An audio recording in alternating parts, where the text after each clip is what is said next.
Hello, everybody. Renée Marino here, and I am so excited to share this incredible human being with you today. His name is Derek Clark, and he is known as the Rappin' Dad. Derek Clark's life is one of resilience and redemption. As a child, he suffered unthinkable child abuse, abandonment, and emotional distress before being turned over to the psychiatric hospital at age 5. His 13 years in the San Francisco Bay Area foster care system reflected an early life of humiliation, aggression, emotional distress, overwhelming anxiety, and being wrongfully labeled. Eventually, with the help of loving foster parents and a fantastic social worker, he defined the artificial limitations imposed upon him. We can all understand that, right? Derek knows firsthand how to cope with adversity and overcoming hardship. His past has never held him back from accomplishing what he set his heart and mind to. Derek is an inspiring speaker, author, and has recently become a viral video sensation for his Rappin' Dad videos, which have had over 250 million views. He's also been featured on CNN Headline News, The Steve Harvey Show, and many other TV shows around the world. He's the author of 7 books, 7, including Disable the Label, Never Limit Your Life, and I Will Never Give Up book series. His true life trials and personal triumphs have inspired organizations with his message of hope and unwavering perseverance.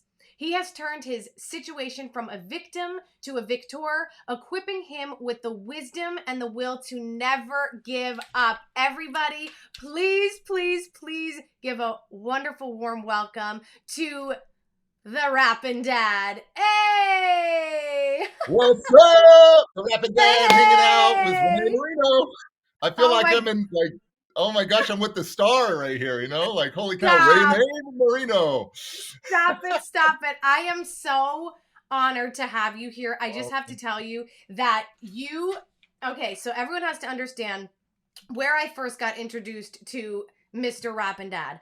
I love Dr. Daniel Amen, who is the founder of Amen Clinics, and he specializes in the brain. And he does these amazing SPECT scans, which really just goes into your brain to understand the blood flow. And he shares episodes of people who go to get their brain scanned. And Derek Clark was one of those individuals. And I watched this episode, and I'm watching for about 15 minutes, and I was like, oh my goodness, this man is so amazing. Just his energy, like, literally flew through the screen, and I said to myself, I have to meet him. So I reached out to him and I asked if I could interview him. So here we are.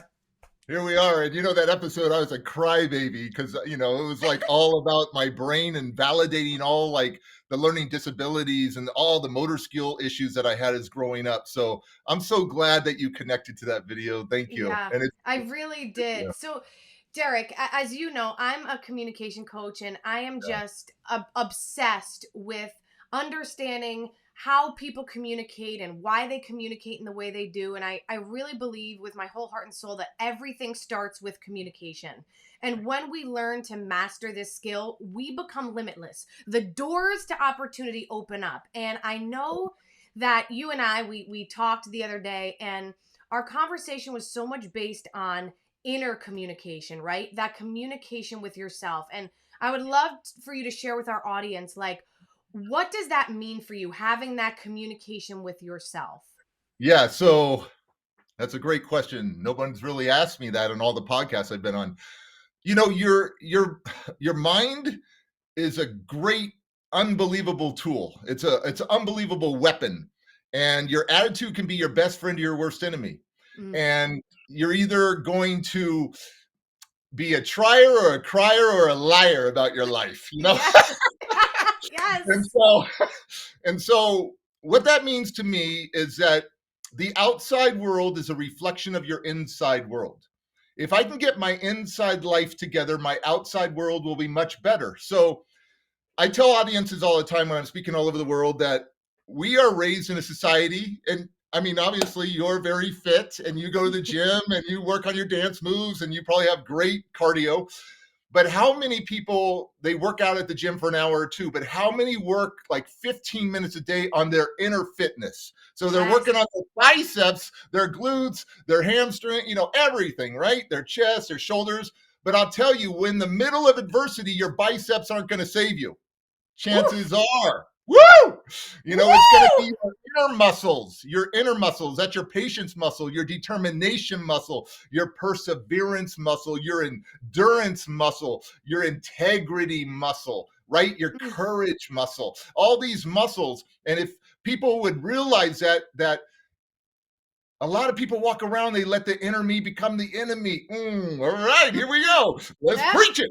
Inner That's me it. become the enemy. And so if you can get your inside life together, which starts here, I call it syncing your mind to your spirit, syncing your mind to your heart, Yes. because you're not everything that your thoughts say you are.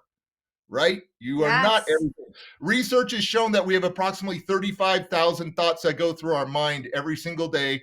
And most of them, what is the brain all about? Protection. So fear, worry, anxiety, we're flooded with all this negative, like Dr. Amen says, automatic negative thoughts, these ants that go through Ants. your mind, right? The automatic negative thoughts, and they take over people.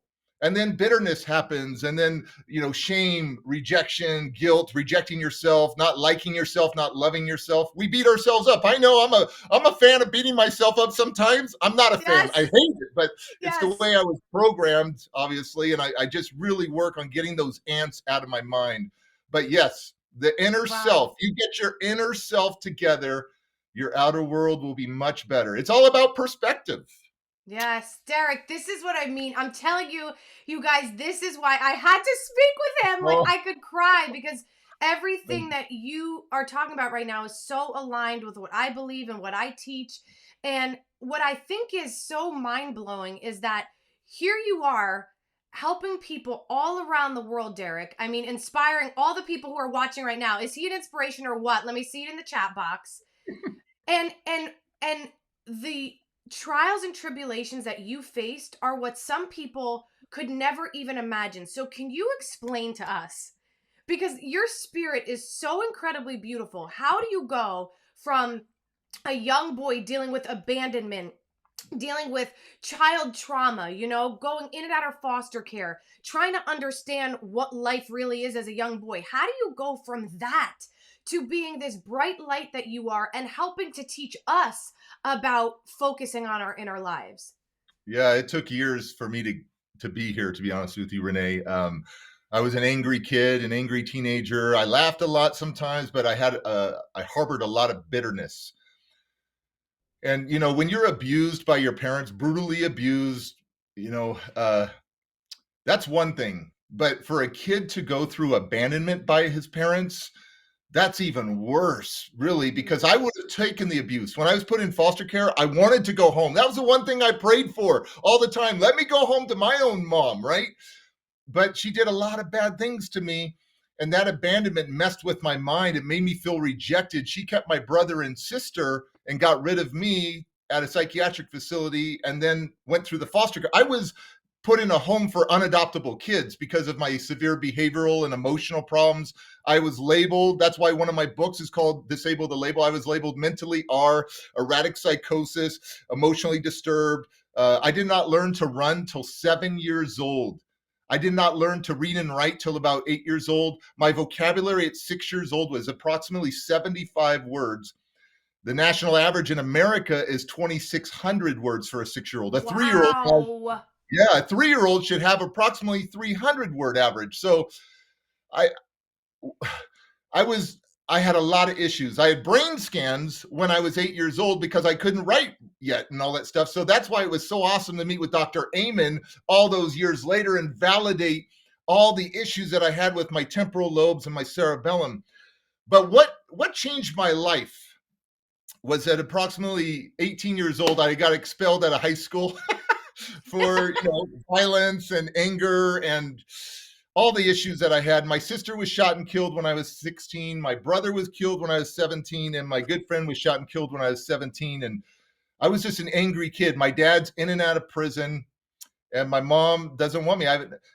It's just out of control. And I went to a 3-day course at 18 years old to understand my inner self, my rage, my shame, blame, guilt. I had so much blaming myself and shame and guilt that I'm the one that broke up the family, that the good kids got to stay with mom and the bad kid got thrown away. So during that 3-day episode, I mean, the 3-day therapy Event. Mm-hmm. event, my life transformed. I realized that it was never my fault. I'll get emotional right now. It was That's never right. my fault. Mm-hmm. I was just a kid. Yeah. And I remember the therapist going like this, Derek, you're 18 years old. It wasn't your fault, but what you do with your life is going to be your excuse, your story.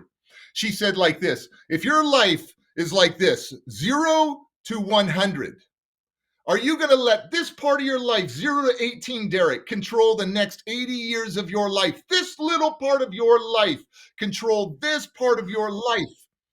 And I remember I made a commitment, a promise to myself that I was never going to let my past infect my future, that I wasn't going to let my parents' mistakes confine me, define me. I was going to let them refine me. I wasn't going to even let my own mistakes destroy my greatness, that what's happened to me was not nearly as important as what's happened inside of me, Renee, for I Yeah. was letting the inner me become the enemy.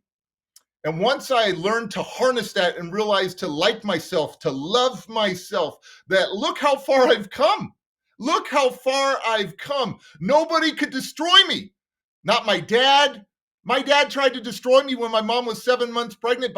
I was in her womb as he's stomping on her stomach over and over again to abort me because he didn't want to pay child support. He then went to prison.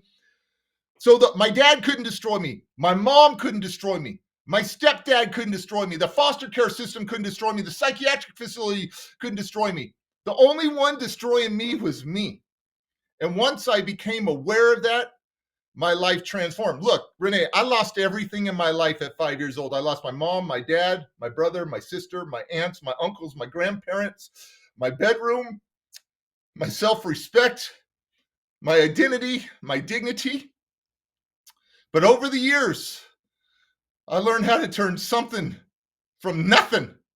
I learned how to turn nothing into something. You know what I'm saying? Mm-hmm. And so it was people that rallied around me. That old African proverb that says it takes a village to raise a kid. It took villages to raise my kid, to raise me as a kid and as a teenager. But here's the deal. Everybody kept planting seeds in me, seeds of love, seeds of determination, seeds of perseverance, seeds of creativity, seeds of self-value. And all those seeds never took root until about 18 years old. Because you know what makes those seeds grow? Self-love, self-value. And when I started liking myself and loving myself and having self-value, those seeds took off like a California redwood that keeps coming up, or a weed in your backyard that keeps coming up. My life transformed. And then at that point, I wanted to just dive in to stuff that would help my brain and help me have the right thought process. I failed a lot. I failed in my 30s. I failed in my 40s. I failed my way to success, but I keep trying. Are you going to be a trier, a crier, or a liar? Yes, Derek. Listen, I just have to tell you that the chat box right now is lighting up. I mean, everyone is just saying, Derek, I love you. Derek, you're a true example that you are more than a diagnosis, more than a label. Wow, Right. you've soldiered through so much. Thank you for having Derek here. So, Derek, already in this short Thank time, you. people are already resonating so much with you. And the reason is because you are the definition of authentic. You are the definition of being vulnerable. And I want to bring this to light, everyone. We are in this day and age of beautiful digital technology, and look, it's amazing. It brings Derek and I together and all of us together in this moment. But if we don't keep it in check, right? If we don't learn how to balance this world of new school technology with what I call old school simplicity, we can lose ourselves. And Derek has explained to us all that he endured, okay? Again, things that some of us can't even imagine. Yet we find ourselves getting frustrated because we don't like our picture on Instagram, or we feel like we're going into comparison mode because we're searching through someone's stories and, oh wow, they look so happy, I don't feel happy. Let Derek's story put this into perspective for you. Right? When you see someone else's highlight reel, when you start to go into that comparison mode, think of Derek and what he endured and how he had to get to the point where he said, all right, the only one who has control over me is me. It's me. How much self love am I going to offer myself? If I choose to keep comparing myself, well, we know what that's going to bring me: frustration, insecurity, doubt. I'm going to plant those seeds of love. I'm going to plant those seeds of focusing on what I am great at. And I just want to bring that to light, because I just think that is so important for all of us right now. You know, we can so easily get caught up in trivial matters, right?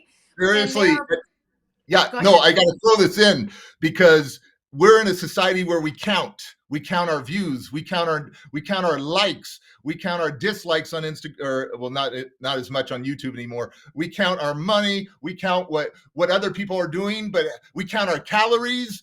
How many of us are really counting our blessings? Mic drop. I Yes. know. And And I Derek, fell at that sometimes. I do fell at that, and I we got to all get the do. right mindset. You We get all caught in do. the whole game where you're consumed. But I always have to remember, think about what you're thinking about. So, Think about what you're thinking about. I just want to stop everybody. Let's take a breath together and just really think about what you're thinking about. Derek, I am in such a place right now of doing just that. I'm in such a place for myself of releasing patterns, right? That I've had my whole life that I wasn't aware of, but because I'm so in tune to myself and I'm constantly in communication with myself, I'm like, ooh, this is a pattern, right? So I'm constantly thinking about what I'm thinking about. And when that ant comes in my brain, right, that automatic negative thought, I'm like, ooh, I like to say, I look at it, I thank it, I say, thank you so much, but I'm good, I got this. Thank you, fear, you're not welcome here. Thank you, fear, you're not welcome here. And the more we can catch that, the more we can live our lives and focus on those blessings. And I want to tie this into something that you talk about, that you offer, which I think is just so incredible. You oh call gosh, yourself not a dope dealer, but a hope dealer. Like yeah. I'm obsessed with that. So can you talk about how you even came up with that and how that came to be? Well, it's not original hope dealer and dope dealer, but I did a TED talk on the power of determination, and in my TED Talk, I came up with an acronym for HOPE, helping one person every day. Then it becomes more than one person, it becomes hope, helping other people excel. So I always say I'm a hope dealer, not a hate dealer, not a dream stealer, not a dope dealer, but a hope dealer. Wow. So, there's so many people walking around. I deal with a lot of broken people, and broken parents sometimes raise broken kids. And I deal with a lot of people that have what I call an original wound that Mm. shapes your whole life. It shapes your finances. It shapes your relationships. It shapes yourself as a parent, as an employee. And that original wound sometimes gives you the survival techniques. And what helped you survive as a kid, as a teenager, may not be healthy to use the same tools as an adult. We just talked about patterns, right? Yeah. So it's all about witnessing your thoughts. And I call it feel to heal. Deal, feel, heal. You get a negative thought like fear or anxiety. You feel it for a second, you move it, you swipe it like a phone, and you think, you swipe it. And then the problem is a lot of people unpack and live in those feelings, and you are not your feelings full time. You Yep. unpack, you don't unpack, you feel it, you move forward. That's the thing. And so I could literally be a person that feels sad all the time if I kept thinking about my past. But I learned to divorce my story many years ago, from victim to victor. I'm from California, where divorce rate is really high. Yeah. But I learned to divorce my story from victim to victor, and looking back and being proud of how far I've come. Every day you should be proud. I know sometimes I beat myself up. Come on, Derek, and I have to wake myself up. But we should be proud of where we've come from and where we are now. Oh, that is so, so true. So true. Why it's so much easier. I talk about this in my book. Do you guys remember in the movie Pretty Woman when Julia Roberts and Richard Gere, they're lying in bed and Richard Gere is saying, "Oh, I think you're a beautiful, smart young woman," and Julia Roberts says, "But the bad stuff is easier to believe." And Oh, that's so true, right, everyone? Like uh, when you think about things with yourself, isn't it easier and more natural to focus on, like, oh man, I still need to accomplish that. I haven't done that. I failed at that. Damn, Renee, what's wrong with you? Right? That was always my old question. Renee, what is wrong with you? Come on, work harder. What's wrong with you? yeah. Instead of saying, Renee, what's right with you? What have you done Mm, today? Maybe you didn't check off the check mark on your to-do list, but you made someone smile, right? Renee, you helped someone. You got out of bed. You went to the gym. Okay, you didn't do the entirety of what you set out to do, but what did you do? And I think if we can all train ourselves, Derek, like you're talking about, train ourselves to focus right. on what's working in our lives, what our lives are blessed with. All of a sudden, talk about a perspective change. Yeah. It's almost like you're living a different life. Right. And what you focus on grows, Renee. What you focus on grows. What you Yes. visualize, you materialize, right? So what Oh, you're constantly focusing on, it will come into real life. Like I'll give you an yeah. example. I was backing up my boat. I told my wife, I got to be careful of the mailbox because the mailbox was in the way. And she goes, "Oh, okay." I go, "I got to watch out for the mailbox." What do? I hit the freaking mailbox. Mailbox. So I think, what you focus on grows. So I've learned to focus on better things. I call it, visualize to materialize, right? Mm, Focus on your assets versus your liabilities inside. Focus on yeah. your strengths versus your weaknesses. Yeah. Elevate yourself, level up. Level up. Derek, I want to ask you this because I love talking about relationships. Oh And my. our life is based on relationships, right? So Yeah. like I just think of you as a father. By the way, he's a father of 4 children. Okay, how lucky are they to have you as a dad and your wife to be by your side? Like when you changed your life in this way, right? And it came to meeting your wife and being in this relationship. How did you use those tools that you've used for your inner self? How do you use those to connect with your wife in a way that's effective, right? Because it's so easy. Listen, in relationships, especially those who are closest to us, we can easily get triggered Yeah. because we're so close and we show our real selves. So how do you, in connection with your wife and your children, how do you utilize these tools to make sure that you are communicating with them in the best way possible? Whew. You know, I there's silence there. I'm not the greatest communicator. So That's okay. I mean, let's just be real. There's arguments here or there.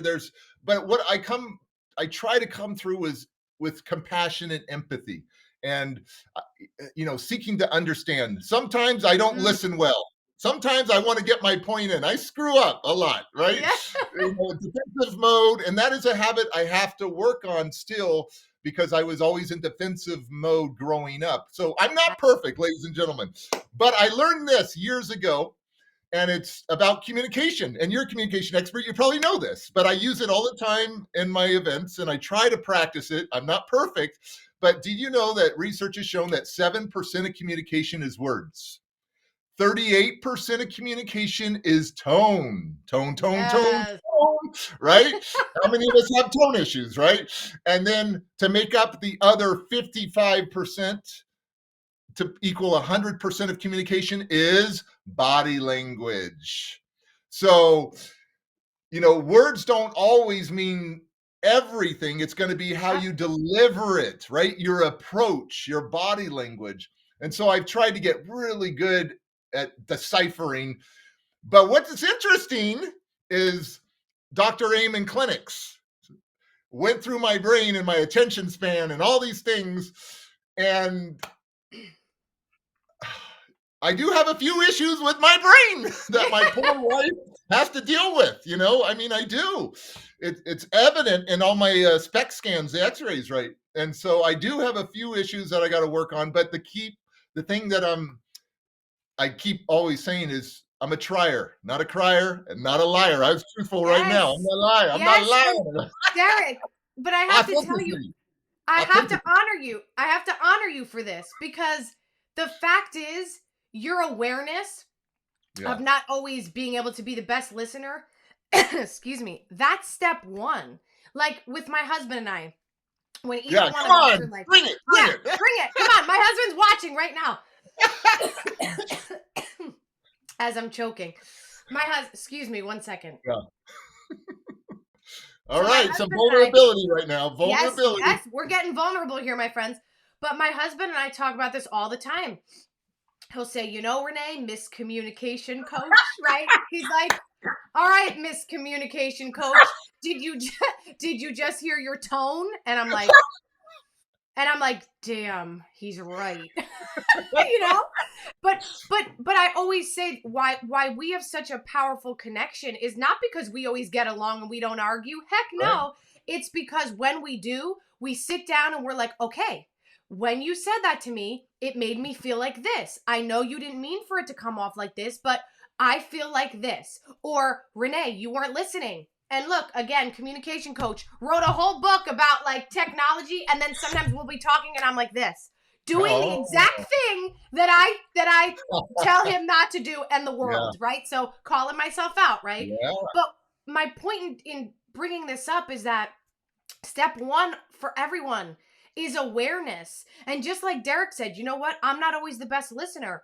Guess what, Derek? Truth be told, none of us are. And because all of our attention spans are so short nowadays, notifications going off, a sound goes off, tabs open on our computer, we don't always fully listen, right? And a huge part of being a master communicator is being able to listen fully. But because you owned up to that, I'm sure your wife appreciates that. And even times that she's like, "Oh, you're frustrating me," she has to give you the credit and say, "You know what? At least you know where you're not perfect, and Right. you know the things you have to work on." And that's all we could ask for from ourselves. Right. And I read this book about listening, how to be a better listener, actually, Yes. I think it's called, right? Because that's the thing I got to work on. I'm a great listener to so many people that have, like, on national cases that you've seen on the news, where I'm brought in on, some brutal adversity that kids and teenagers have gone through. I'm a great listener on compassion and empathy.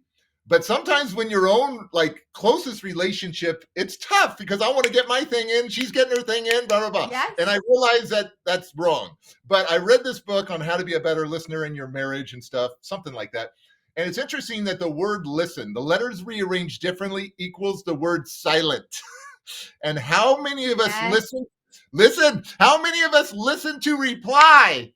Or how many of us listen and just are compassionate, empathetic, and just are silent for minutes, right? Instead of us wanting to get our point out. So I'm getting better. I've been married 27 years. So. Wow, yes. Hey, that's So, a testament. That's a testament yes. to your bond. And Right. I think that what you said is so spot on. We so often, and all of us, again, I'm calling myself out, right? If we can't grow unless we own up to our stuff. And I know for myself, with my loved ones, my clients, people that I observe in life, I think the number one problem we face in our world today is not listening. And everyone is just jumping. When you stop speaking, that means now I come in to talk. But did I really sit back, right? Breathe, ground myself, and open myself up to hear what you're saying. Stephen Covey always, I love his quote, most people listen with the intent to reply, not with the intent to understand. And look at our world right now, right? If all of us were actually listening, I don't think that we would be as divided as we are right now. And I think and you'll understand this because you were labeled so much in your life, right? You had to disable the label. And I think that's so in alignment with what's happening with people in general. They have a certain label. no matter what that label is. Maybe it's political, Right. maybe it's religious. And because they have that label, they have to adhere to what is consumed in that label. And because of that, it's like, oh, well, so you're someone else with a different label, so automatically I'm cutting you off. And then you're not listening, right? And I tell me if you agree with this. I believe that when we fully listen, it's like a twofold gift. Not only are you giving that other person a platform to be heard, right? Right. To speak from their heart, speak their truth, but you give yourself a gift too. Because when you fully listen, you give yourself the chance of a new perspective.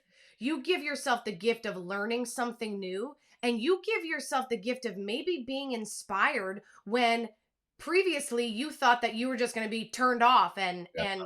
walk the other way. Right. It's the power of pause, Renee. The power of pause. And I Yes. watched the podcast with Elon Musk and Joe Rogan. And when Joe Rogan is interviewing, Elon Musk pauses so much. And So it's much. like he's really thinking about what he's going to say, the intention, right? So, absolutely. There's a lot of gifts in listening to other people. I just have to remember that. Yeah. You and me both. High five. We got to remind But ourselves. listen, but listen, the best teachers are the ones who've gone through it and can admit Yes. to it. You cannot get wet by the word water, right? You can't. You got to get in and learn how to swim and get in the Yes. water and learn it. So we're swimming right now. We are swimming, my friend. I couldn't agree more. And I say that a lot, actually. I always say, like, even all my years as a performer, like, I wanted to learn from the people who have been through it, right? Like, it's almost like going to a therapist and you're talking to them about anxiety, and they're like, I've never experienced anxiety ever. And you're like, I don't think I should be talking to you, right? You want to talk to the people who have been there. You Yeah. want to talk to the people who have experienced what you've gone through. And that's why you are such a force in this world. And that is why I'm just, Yeah. everybody who's watching, if Thank you you. are looking for an amazing speaker to come speak to your organization, company, I mean, this man right here Yeah. is where it's at. And I mean that. Like, that's why I had to talk to you. I was like, I need to share him with my audience and my community, because so often, Derek, we think as human beings, we think we're alone. We Yes. think in what we're experiencing, we're alone. Oh, it's just me. Oh, I don't feel myself. I'm feeling doubtful. I feel insecurity. It's just me. But when we hear stories like yours, right? And people who are bold enough to be vulnerable, like you, all of a sudden it makes us feel so comforted and so safe, because it's like, oh, wow, I'm not the only one. And you know what? Look at him, man. Yeah. Look at where he is after all he's gone through. If he can do it, so can I. So can Yeah.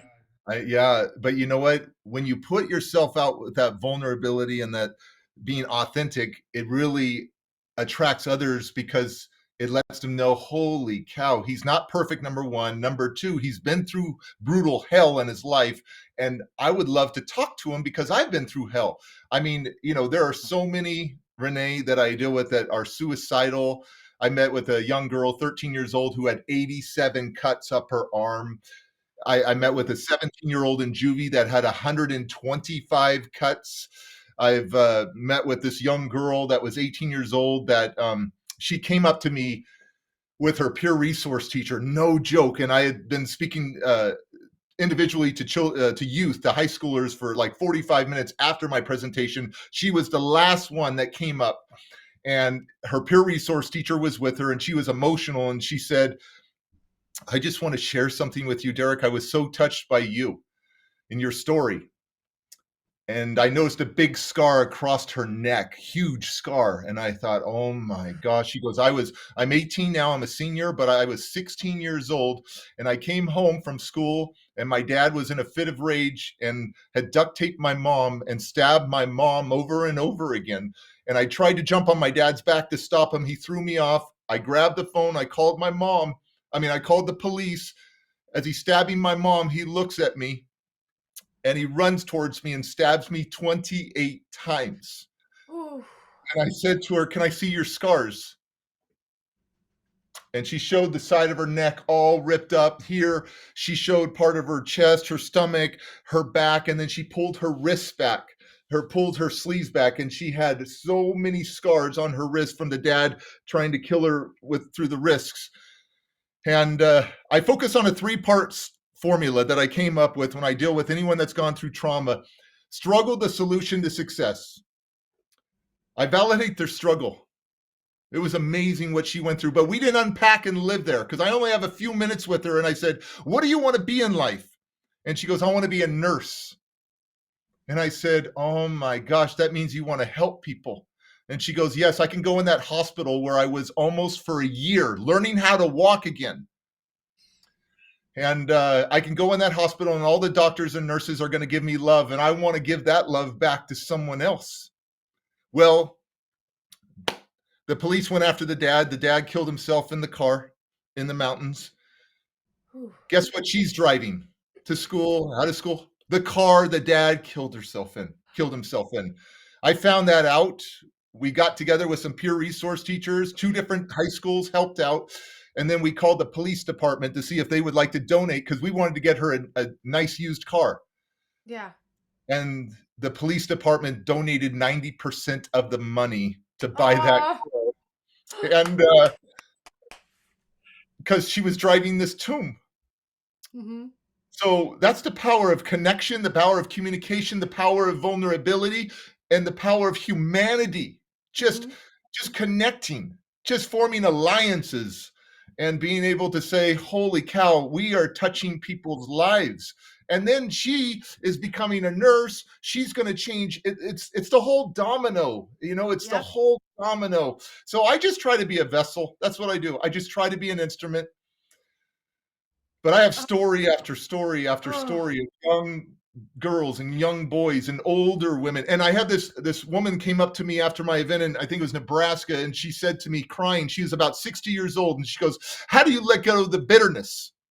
I passed it on to my own kids. Mm-hmm. And I said, the key is awareness, acceptance, and forgiving yourself. Forgiving yourself. See, I grew up in a church where we didn't talk about forgiving ourselves. We talked about forgiving others, turn the other cheek, all that stuff. But nobody ever told me to forgive myself, to release the shame, blame, and guilt of the mistakes that I've made in my life and the people that I've hurt in my life. And once I started to embrace self-forgiveness, acceptance, and some people don't like the word forgiveness, so I use the word acceptance. And then you go eventually to that spiritual side of forgiveness and forgiving yourself, and then making the rest of your life the best of your life, letting go and grow, becoming better and not bitter, right? Letting go of the resentment. And I'll tell you this, I spoke at for the UNAM, University of Mexico in Mexico City, their schools there, preparatory schools, and the professor came to me and said, did you know that a lot of cancer and a lot of diabetes and health problems that they have done research on is from bitterness, resentment, unforgiveness, because all of that stuff weakens your immune system. You can't sleep well. You have anxiety. You have worry. You have all these things. It's weakening your immune system. So I tell audiences all the time, let go and grow. Be better, not bitter. Focus on your strengths versus your weaknesses. Level up. So, yeah. Derek, I have chills everywhere because you are just, thank you. You are truly such a gift to this world. And I want to, in the chat box, if people have questions, I just want to open it up just for a few minutes because everyone is just so taken aback with you. I mean, you have new fans for sure. So if there are any questions, I know if you're like myself, you're like, oh my gosh, I love this man. I want to, pick his brain. So if you have questions, please let us know. We'll take a few minutes to do that. Derek, we got to throw down a rap. We're going to throw down a rap. Oh, should we do that first and then take questions? No, I'll just throw down something just to lighten the mood and then bring the questions. Yeah. We're not closing it out now. We're not closing it out yet. All right, everybody, I welcome you. This is the Rapping Dad. Here we go. One. Check a mic 1. Check a 2, 3. Checking on the microphone. I'm about to get funky. Let's see. Hold on. We're going to do something like check a mic 1, 2, 3, 4. Here I am, rapid air, gonna give you more because I'm ripping, I'm thinking, I'm making, taking my time. I never busted to a party with a comatose rhyme because I'm not Tech Nine, not Busta Rhymes. Take it to the limit with a Beastie Boy line. No sleep till Brooklyn. That's the deal. Intergalactic license to ill. Old school man, we popping and ticking. Keep a finger licking when I barbecue chicken on a rap God mission with an Eminem vision. And I take it to the max and I'm getting his attention and I'm always dropping wisdom. You got to pay attention as I'm rocking on the microphone, even for the prisons. No need to pop off. It's time to chill. Here I come with a little reggae ragamuffin feel. It's a man who was a bill, a bongy coming up strong. Ripping and thinking and making it, talking and making it, kicking it with the Renee and rapping dad song. Hey! Okay, that'll lighten the mood. That'll lighten Oh my God. So I have to ask you this because, you know, I've been a singer my whole life, right? Mm-hmm. I'm good at memorizing things and you know, I did a little rapping here and there, but like, how do you like? Where does that come from? Where like you just did that? You just Yeah. did. So a lot of it, we call it free verse, not freestyle. So I have so many things memorized that I can just go into. I'm gonna live till I die, never die till I live, never give up. Always looking for my next gig. Can I get a penny with the microphone? I'm feeling like a winner. No one ever told me that I was a beginner. You know, I mean, I can just start going off of stuff, but then the part of me that grew up with Tupac and all that stuff, if you get me freestyling, I am not responsible for what I'm about to say. You know, like what I'm Yes, going to yes, say. yes, yes, I'm yes, like, yes, yes, yes, but the yes, yes. videos. So I don't do freestyle anymore. You're just you so fast. You're looking for words that just rhyme, and sometimes I don't want my kids. You know, like I don't Yes, want that. I'll yes. go back into the foster teenager and be like, "What's up?" Yeah. You're like, I want to respect everyone and make sure that Yes. nothing comes out of my mouth that I wouldn't actually Right. want to say. So, Right. Yeah. so I have to read this to you. So Lisa said, seeing the emotion and hearing these stories should be fuel for us to get out there and help people and get our own messages out. Between all of us, we can help so many. Yes, Mm, Lisa, yes. So thank you, thankful for the Lisa. opportunity to feel through this interview. Oh my goodness, it just goes on and on. What a smile, Marcy says. His self love and happiness is Oh, palatable. His thank story you. resonates even more. Oh, wow, this is great. Steve said, his story resonates even more strongly with the holidays upon us when people are more likely to get down on themselves. Yes. Wow. We all do right every day. It's just a matter of reminding ourselves of it. Wow. Oh my gosh. Derek, you're gonna have to go back and read all of these comments because Awesome. there is so much love here for you. And Thank you. I literally cannot thank you enough. The other day, everyone, Derek and I talked for the first time, and the two of us were like, and I was like, oh my goodness, for literally, we can talk for 5 hours easy. I was like, oh my goodness, how are we going to cut this down to like 45 minutes? How long has it been? We're about 45 minutes. Can you Oh, believe okay. it? It's Well, I crazy. know time goes by so quick, so people will hire me for an hour or Yeah. 30 minutes for their Yep. organization, right? And they're like, holy cow, I could listen to you all day. But I want to point out to the ones that just love my smile, thank you so much. Because I had a jacked up teeth growing up as a teenager, front teeth, everything. And I was grateful for my foster parents at 18 years old to put braces on me. And then that was when I found my self-love and my self-value at 18, 19 years old. I started smiling and started liking myself and loving myself. So I'm so Wow. grateful that that energy comes out because I am healed now. And I didn't just heal by myself. I got to tell you that 18, 19-year-old Derek, that was a great pivotal moment in his life. But then having kids, going through marriage counseling, going through PTSD counseling, in my 30s, EMDR, eye movement desensitization reprocessing, a special therapy. It has like, in California, it has like 75% success rate with veterans with PTSD at Kaiser Hospital. So I did these things. I constantly was improving, trying to improve, working on myself, seeing my flaws, and realizing how can I become better. Now I fail a lot, but I've learned so many tools on how to catch myself before I get crazy, like worse or whatever. I'm like, oh, catch Wow. myself, become aware, and a great book, 2 books that changed my life. The Power of Now from Eckhart Tolle. Unbelievable book. That's before he was even popular when Oprah Yes. came out with A New Yep. Earth or something like that. My therapist gave that to me years ago. And then Dr. Wayne Dyer, The Power of Intention. The power of visualization, the power of just taking charge of your life and your thoughts. And so I love that quote by Dr. Wayne Dyer. It says, when you change the way you look at things, the things you look at Look at change. change.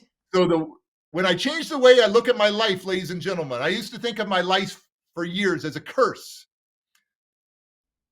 Now I think of my life as a blessing. Look what I've come from. Look how many people I've been able to make an impact on. And then it just starts to domino. It's just an unbelievable life that I have, and I'm grateful. I always have to remember to be grateful, and I know that sounds like so, but here's the deal. I learned there were 6 things I could control in foster care, or I couldn't control my environment, and I know we're over time, but I got to say this to No, the no, people. we got time. Talk, Oh, talk. okay. I couldn't control my environment. I couldn't control the abuse. I couldn't control the foster home. I couldn't control like all these things. So I learned 6 things I learned I could control. Number 1, my attitude. It's either my best friend or my worst enemy. And we got 86,400 seconds in a day. How many of those seconds are going to take up a bad attitude? Number 2, your thoughts. Thoughts, right, become reality. And so, number 3, actions. How I'm going to respond. Number 4, reactions. How I respond to a situation will Mm. determine my success in life. So I used to be very reactionary, Renee, and now I really try to choose my own responses. And guess what? I don't even have to respond when I don't want to respond. I can give it an hour. I can give it 10 minutes. I can give it next day. I don't have to be reactionary because usually with reactionary became anger. And you know Mm. what anger is? I tell people in prison and juvies all the time, anger is 1 letter away from danger. They Ooh, say anger stranger or danger stranger. I wow. say anger danger, right? And then number Wow. 5, expectations. That creates a lot of anxiety, a lot of worry. So sometimes we got to be flexible in our life, change our expectations, put things back. It's all right. We got the rest of our life to make something happen. And then number 6, gratitude, being grateful. I struggle sometimes with that because I always push myself. I'm always trying to level up to the next level. And I'm like, why isn't it happening quicker or whatever, right? Why can't I be Yes. Tony Robbins right now? Why can't I Yes. be Tony Robbins, or whatever, right? So, it's that comparison, right? But the Yep. gratitude, the attitude of gratitude, like I'm grateful for where I am and I'm right where I'm supposed to be as long as I'm working on myself and I have my mental capacity, my mental health right, my thoughts right, my actions right, my reactions right, my attitude right. Oh my gosh. Yeah. So that is, I hope if someone could write that in the chat box, those six things that Derek just shared, because that is so powerful. I'm gonna go back to write that down for myself. But Michael does have a question, and you shared a lot of inner techniques. But if you can share like one inner communication technique that you use to stay in the positive mindset, like if Okay, you just that's had to great. pick one. Okay, 1. So I have heard over and over again, growing up in therapy, count to 10. Count to 10. Breathe in, count to 10. It never worked for me. 1, 2, 3, 4, 5, 6, 7, 8, 9, 10. See, it didn't work, right? And I Yep. would just, okay, then you tell your kids or you tell yourself, count to 100. It doesn't work. It actually made me a little madder. And then they would go, breathe in, hold for 7 seconds, breathe out. It never worked for me, probably because of all the residual trauma. So I'm going to tell you what works for me. The power of pause, number 1. But number 2, being intentional. I don't count forwards. You use a different part of your brain when you count backwards. We're normally meant to go forwards. And so I start at 765. The number Wow. 765. I have it in my head and I go 765, 764, 763. I never get to 700. But when you use a different part of your brain, you're not thinking about all the craziness in your life at that moment. you're actually thinking because you're going backwards and your brain is always meant to go forwards, right? Now, if you're really good at counting backwards, I tell audiences all the time, do the alphabet backwards. Z, Y, Why? I know. I'm like, I gotta think about it. E, R, Z, U, B. I don't know, whatever. But you probably won't even get through half of it. But I guarantee when you're using your brain going backwards, it's kind of resetting you. And then another little thing I pass on, the breathing didn't work for me. Holding it for 8 seconds, breathing through your nose, that didn't work for me. What I found that worked with breathing was I call triplicate or triple breathing or quadruple breathing. So I breathe in, I keep breathing, breathe again, one more time. And I hold that, and I hold that, and I hold that, Renee, probably for 45 seconds, 30 seconds. And then I finally let it out. And what's the first thing that I'm thinking about? Air. I want to live. Yes. I want to live, right? And so your brain kind of helps reset. So it's the power of, like, you get a little lightheaded maybe or something, but you're not thinking all the crazy stuff. So do that. I do that maybe a couple times. I don't really get angry anymore. I found that it didn't do anything for me. So anger didn't really do much for me. So I spent a lot of years of my life being angry. And then I learned to work on my patience muscle, right? And my determination and changing. I worked on changing. I'm always a work in progress, but the breathing helped me. Counting backwards helped me. Derek, do you agree? Like in listening to you speak and thinking of the episode, watching you with the spec scan and really understanding your brain, think about how many people in this world have no clue about anything we're talking about, right? They're walking around numb. They're walking around, I say this oftentimes in jest sometimes, but I'll say, because I'm such a self-aware person, I like to say when I'm stressed, I'm like, man, sometimes I wish I was ignorant. Like, ignorance really is bliss. But ignorance is also numbing. Like, how many people are walking around the world numb? And then you have someone like you who has felt life. And one thing I want to bring up in the episode that I loved that he brought to your attention, because I believe I'm the same way. He said, when your emotional brain, when you feel, boy, you feel to the heights. And that's both negative. When something's negative, you feel it much more intensely than an average person. And when something's wonderful and beautiful, you feel it much more intensely than the average person, right? It's a roller coaster ride. That's what my wife says. I don't want to be on your roller coaster ride, Yes. But if you flip the script and you look at the beauty in that, like, there are some days that I feel like I am in such gratitude. Like, I feel like I'm ringing, right? And I think, wow, even though sometimes the negative, that gets tough when I'm feeling sad or I'm grieving, I really feel it. But I try to focus on the upside. When I feel that love and that peace and that gratitude, I feel it to the 100th degree. So in your story and all that you've experienced, you have such an understanding of yourself, not only chemically, physically, emotionally, and how beautiful. When you look at life in its entirety, we really are all students, right? We come to this life, I believe, to learn, to be students, to understand, to grow.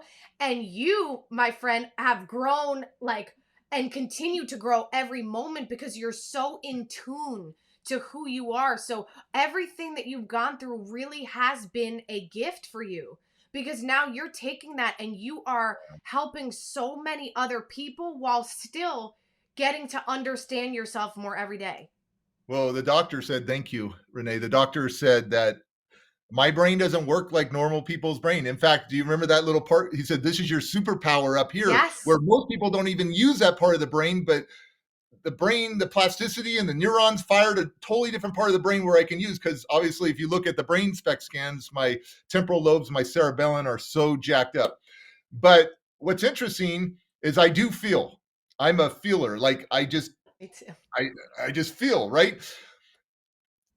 but I have a lot of people that come up to me that say they're sad. There's a lot of emptiness in people right now. They're walking around very empty and they're very sad. And who wouldn't blame them? The last 2 years has been crazy, chaotic. I mean, a lot of doubt. I mean, we've had friends commit suicide. We've had friends die. I mean, a lot of bad things have happened.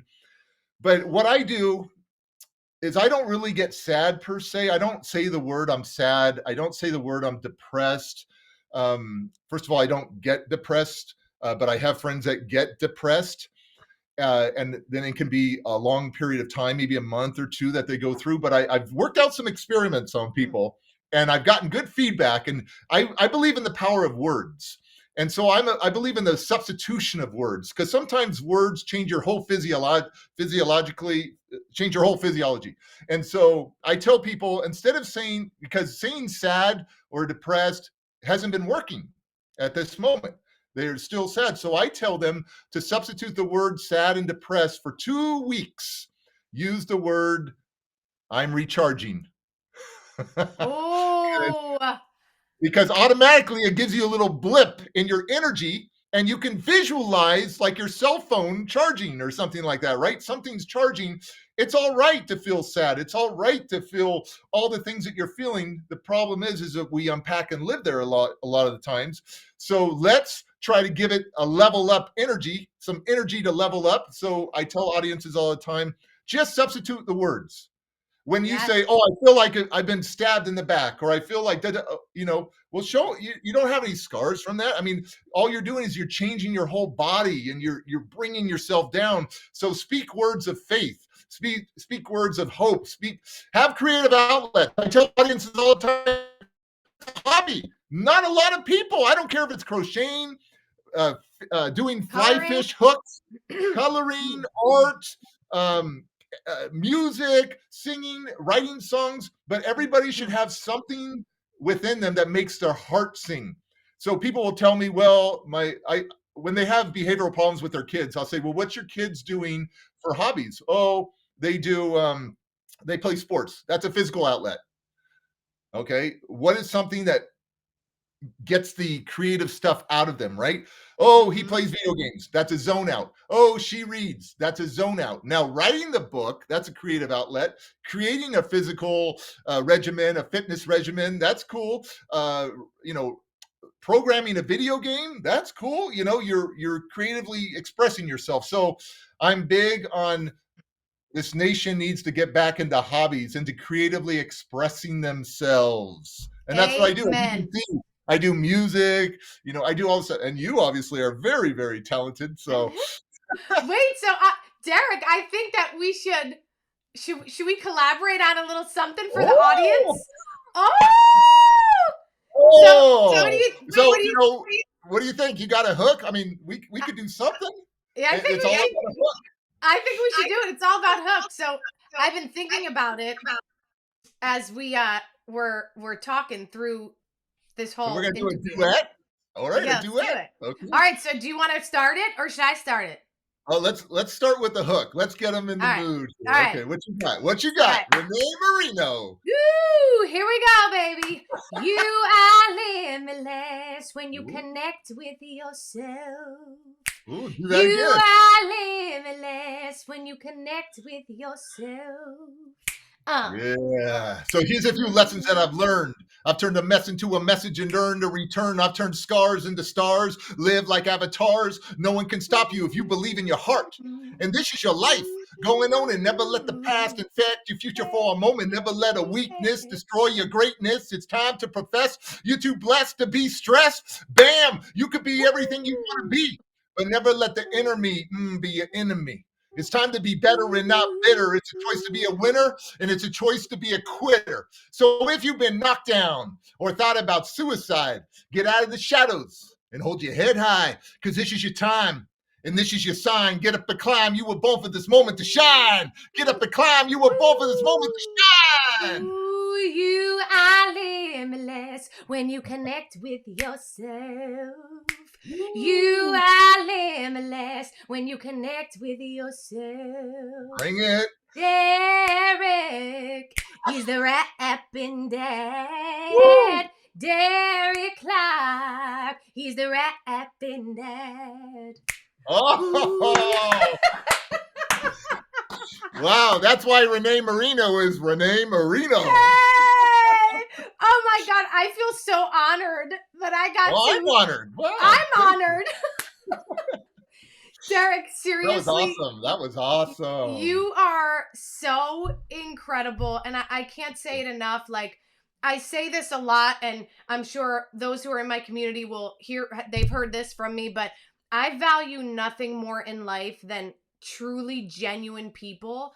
And that is what I felt from you in watching that interview.